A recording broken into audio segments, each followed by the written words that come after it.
Good morning everyone. শীতের সকালে আবার একটি ব্লগ নিয়ে আমরা এলাম। আমাদের ব্লগে আপনাদের সকলকে স্বাগত। তো আমরা সকাল সকাল বেরিয়ে পড়েছি আরামবাগের উদ্দেশ্যে। আরামবাগের নার্সারি থেকে আমরা কিছু ফুল গাছ কেনার জন্য আমরা বেরিয়ে পড়েছিলাম। তো আমরা দামোদরের পাড় দিয়ে এখন যাচ্ছি,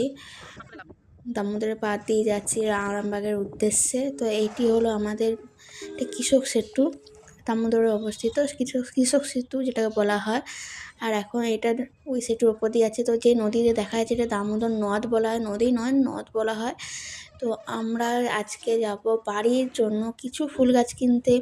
আপনারা জানেন আমরা ফুল গাছ খুবই পছন্দ করি।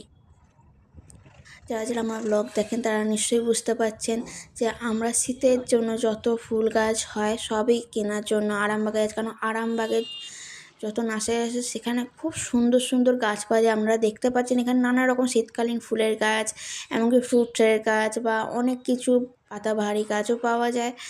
তো আমরা বিশেষভাবে গেছিলাম গোলাপ গাছ কিনতে। তো গোলাপ আমরা একটা নিয়েছি, আর আদারওয়াইজ আমরা পিটুনিয়া, তারপর ইনকা গাঁদা আর নানা রকম ধরনের ভ্যারাইটিস গাঁদার গাছ নিয়েছি। তো এখানে আমি চেষ্টা করেছি যতটুকু পারা নার্সারিতে দেখানোর। তো আমি অল্প সময়ের মধ্যে যতটুকু ক্লিক করেছি ততটুকু আপনাদের শেয়ার করছি। এখানে যতটুকু আছে সেটা হচ্ছে নানা রকম কালারের গোলাপের বাগান আছে। এটা ছোট ছোট গাছ এগুলো।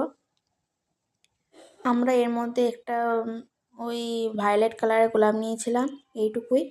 আজকে যদি ব্লগটা আপনাদের ভালো লাগে লাইক কমেন্ট ও শেয়ার করে দেবেন আর সাবস্ক্রাইব করে